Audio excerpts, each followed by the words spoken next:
Livro do profeta Ageu, capítulo 2, versículo de número 4 a seguir, está escrito assim: Aleluia!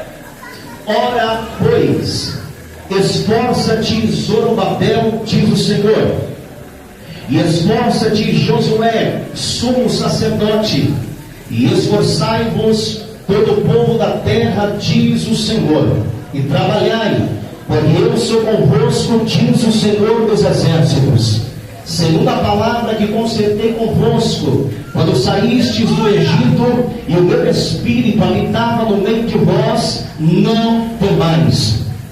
Porque assim diz o Senhor dos exércitos: ainda uma vez, daqui a pouco, e farei tremer os céus e a terra, e o mar e a terra seca, e farei tremer todas as nações, e virá o desejado de todas as nações, e encherei esta casa de glória, diz o Senhor dos exércitos. Minha é a prata, e meu é o ouro, diz o Senhor dos exércitos.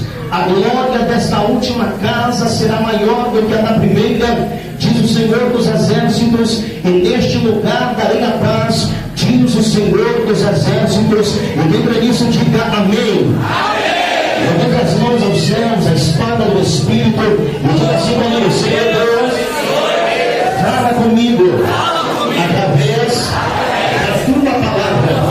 Diga, Senhor, abre sobre nós a porta da revelação da tua palavra.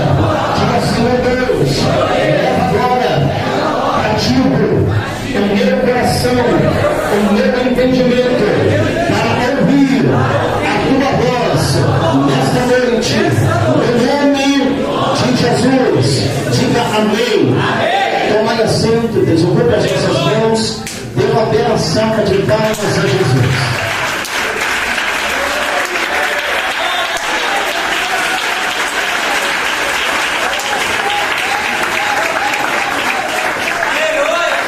Aleluia, glória a Deus, graças a Deus.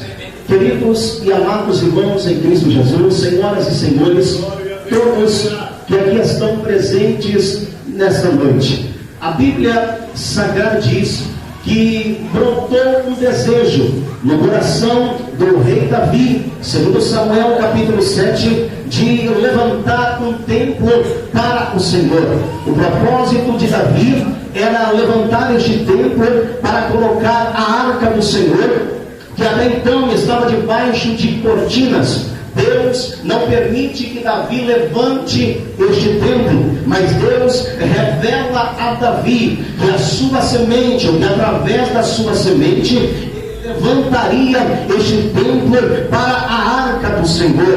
Deus estava falando acerca de Salomão. O tempo de Davi passa, e então nós entramos na dispensação do reinado de Salomão. Salomão, aleluia, quando assume o reinado de prontidão, ele levanta o templo do Senhor, com a ajuda do rei de Tiro, a saber, Irão. Ele levanta este templo, um templo que foi, aleluia, que levou 7 anos e meio para ser construído.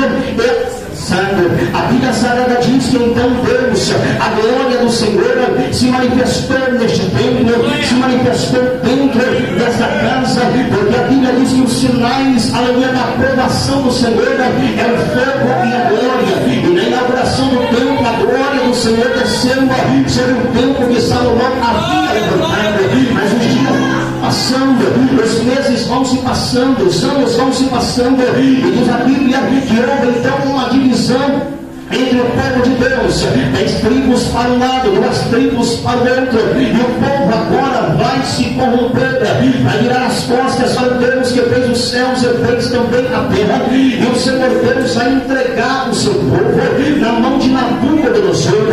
Daniel capítulo 1, verso 1 e 2, está registrado falando acerca disso. Deus entrega, aleluia, até então de Judá, Jeoiaquim, com seu povo na mão de Nabucodonosor. E nós sabemos que o profeta Jeremias havia vacinado, havia profetizado um período de cativeiro de 70 anos, mas dentro do cativeiro, a Bíblia Sagrada diz primeiramente que Nabucodonosor sitiou Jerusalém, destruiu o templo que Salomão havia levantado. e o povo agora está cativo, mas dentro do cativeiro, Deus agora começa a tratar com o seu povo, Deus agora começa a levantar profetas dentro do cativeiro, Deus começa a levantar Jeremias, Deus começa a levantar Ezequiel, aleluia. No capítulo de número 37, 36 e 37, Deus está revelando ao profeta um tempo, aleluia, de restauração que traria sobre o teu povo. No capítulo 37, Deus leva o profeta até um vale cheio de ossos em Pisanda. Ele vê a multidão de ossos que simbolizavam então a casa de Israel, que haviam perdido a comunhão com Deus, que havia tirado eles do Egito, havia caminhado com 40 anos no deserto, e havia metido eles através de Josué em uma terra que manava leite e também manava mel. O povo virou as costas para Deus. A Bíblia diz que o povo, no capítulo 17 de Ezequiel, dizia com as suas palavras: nós estamos cortados, nossa esperança perecendo. O povo não sabia, aleluia, ele pensava consigo que Deus não iria mais, aleluia, estabelecendo a aliança com o seu povo. Na verdade, Deus não havia quebrado a aliança com o seu povo, aleluia, com a descendência de Abraão, de Isaac e de Jacó. Os 70 anos era o castigo de Deus, Deus tratando com o seu povo, mas Ezequiel via através daquela visão que Deus iria trazer uma restauração, que Deus traria um novo tempo. Porque Ezequiel, quando vê os ossos, ele não sabe descrever. Deus pergunta para ele: filho do homem, poderão viver estes ossos? E ele responde: Senhor Deus, tu o sabes. Então Deus manda Ezequiel profetizar naquele vale. E quando Ezequiel profetiza, o isso acontece. Cada osso procura o seu osso. Ezequiel então continua profetizando, aleluia. E a Bíblia diz que veio nervos, veio carne, veio pele. E por último Deus traz o Espírito. Porque o processo da restauração não é da noite para o dia. O processo da restauração, ele tem etapas, aleluia, mas eu creio que o Senhor vai nos levar a compreender o que ele tem a dizer aos nossos corações aqui nesta noite. Deus mostrava ao profeta Ezequiel o que ele faria com o seu povo. O primeiro templo foi derrubado, o primeiro templo, aleluia, Nabucodonosor destruído, sitiou, secou o povo de Jerusalém. Só que Deus está usando os seus profetas, profetizando que, aleluia, por exemplo, Deus usa o profeta Jeremias dentro do cativeiro, capítulo 29, verso 11: eu pensei os pensamentos que tenho de vós, pensamentos de paz, para vos dar o fim que esperais. Deus está levantando uma linha, Deus está levantando outra linha, Deus vai dando sinais para o teu povo, que ele não havia abandonado o seu povo, mas que Deus iria trazer um tempo de restauração. Então a Bíblia Sagrada diz que chegamos então em tempo que Deus tira o seu povo do cativeiro. Finda-se então 70 anos do cativeiro do povo de Deus dentro da Babilônia, aleluia. Deus tira o seu povo e o seu povo regressa para Jerusalém. O povo regressa para Jerusalém. O povo está alegre, o povo está jubiloso, porém o templo está caído, o templo está derrubado, aleluia. E a Bíblia Sagrada diz que neste período o Zorobabel é o governador, ele é o príncipe, ele é o líder, e ele tem um encargo, aleluia, de então reconstruir o templo do Senhor. Ele, na companhia do sumo sacerdote, o Josué, começa então nessa empreitada. Só que eles sofreram a oposição do povo. O povo, aleluia, falava consigo mesmo. Nós entramos no livro do profeta Ageu, no capítulo 1, verso 2. A Bíblia diz que Deus levanta agora o profeta Ageu para vacinar, para profetizar aos líderes e também ao povo de Judá, que agora estavam novamente em Jerusalém. Só que o povo está dizendo consigo: ainda não chegou o tempo de Deus, aleluia, ainda não chegou o tempo em que a casa do Senhor deve ser erguida, deve ser restaurada. Porém, Deus usa o profeta para advertir o povo: é tempo para vós de habitardes nas vossas casas, porque o povo havia abandonado o templo do Senhor, o povo havia desistido da reconstrução do templo do Senhor, e cada um estava procurando e correndo acerca da sua própria vontade, querendo prosperar e crescer materialmente,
dizendo: Deus não precisa de você. Eu discordo. Deus precisa de você. Jesus não vai descer mais aqui na terra. Ele já veio fazer o sacrifício perfeito.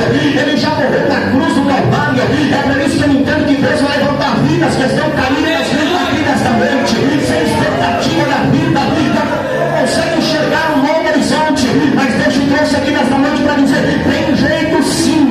Pode não ter jeito do homem, pode não ter jeito, aleluia, da sua família, mas Deus está dizendo: para você tem jeito. Eu posso te consertar, eu posso te passar um posse de honra, e o meu nome será glorificado.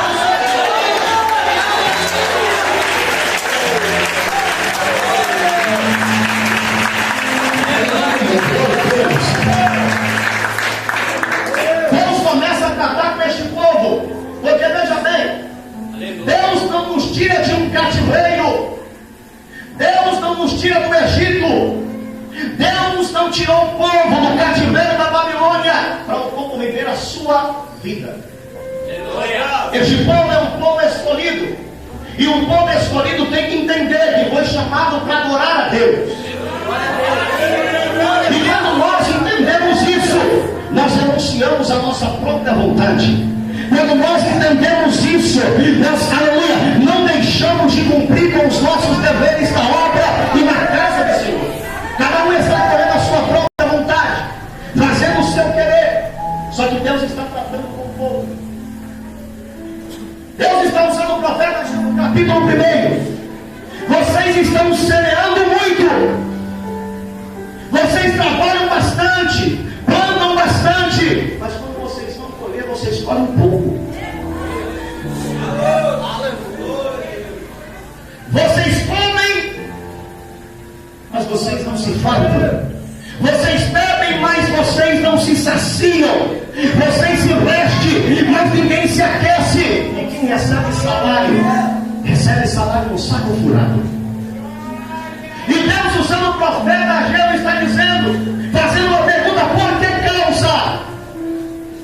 E Deus, através do profeta, responde: por causa da minha casa que está deserta, e cada um de vós está correndo a sua própria vontade. Vocês trazem povo para as vossas casas, e o povo que vocês trazem, eu estou assoprando. Por que causa? Por causa da minha casa que está deserta. O orvalho não está descendo do céu, a terra está retendo seus frutos. A Bíblia chega a dizer que neste período o povo ia ao monte de 50 e só encontrava 20 medidas. Ia no lugar para tirar uma medida de 30, tirava só 10.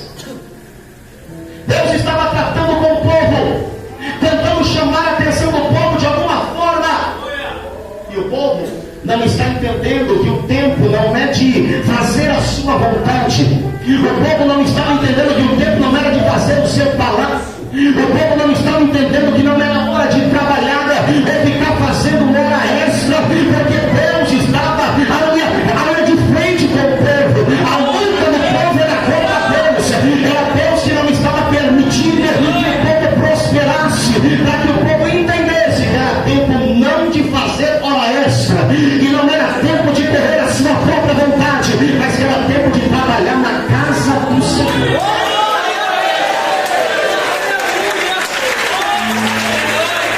Deixa eu dizer uma coisa: o que nós precisamos é da palavra de Deus, da direção de Deus, porque tem pessoas que estão sufocadas dentro da igreja. Deixa eu te explicar. Pessoas, que não se alimentam das coisas do céu. Pessoas que trabalham dia e noite. Não, eu tenho que trabalhar porque eu tenho a minha família. Sim, nós temos que trabalhar, mas nós temos que ter sabedoria, porque o que nós precisamos é da bênção de Deus. E a bênção de Deus não acrescenta dores. E aí tem pessoas que ficam sufocadas, e aí a pessoa vai enfraquecendo, aí a pessoa vai perdendo as forças. Aquele irmão, aquele jovem, aquela jovem que outrora era fervorosa na presença de Deus, agora está perdendo as forças. Por quê? Porque as coisas do mundo têm roubado a nossa atenção, porque as coisas do mundo têm roubado a nossa comunhão com os céus, porque nós vivemos em um mundo, aleluia, e aqui a telecomunicação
você acabou.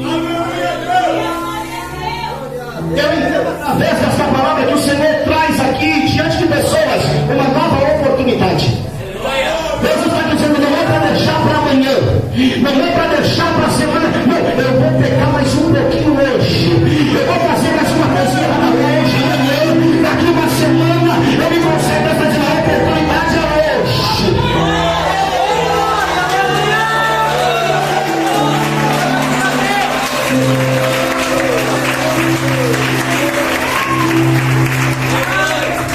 A Bíblia Sagrada diz na carta aos Hebreus, no capítulo de número 12, no versículo de número 16: e ninguém seja fornicário ou profano, como Esaú. Esaú anja vendeu o seu direito de primogenitura. E o texto continua dizendo, verso 17, capítulo 12, carta aos Hebreus: porque bem sabeis que depois ele procurou com lágrimas lugar de arrependimento e não encontrou. Sabe o que Esaú fez em Gênesis capítulo 25? Ele desprezou a bênção que estava sobre a vida dele. Isaac e Rebeca tiveram 2 filhos, geraram juntos um propósito de Deus. Nasce Esaú e Jacó, gêmeos. Só que Esaú nasceu primeiro, então a bênção da primogenitura está sobre Esaú. Esaú volta, a Bíblia diz que ele foi perito na caça. Jacó era varão simples, habitando em tenda. Certo dia, Esaú volta da caça cansado. Na cozinha, quem está não é Rebeca, sua mãe, mas é o seu irmão Jacó, fazendo o quê? Um guisado de lentilhas. E a Bíblia diz que ele era saboroso. Para quem não sabe, guisado de lentilhas era um fervido de carne ou peixe, aquela coisa gostosa e fácil de comer. Era base de um refogado. E a Bíblia Sagrada diz que Esaú chega e fala com o seu irmão: dá-me deste guisado saboroso, porque eu estou com fome e estou a ponto de morrer. Jacó, oportunista, diz: eu te dou um guisado se você me der, se você me vender o seu direito de primogenitura. Preste atenção. Esaú vai falar algo muito interessante. Ele vai dizer: eu estou cansado, eu estou a ponto de morrer, e para que é que vai me servir agora o meu direito de primogenitura?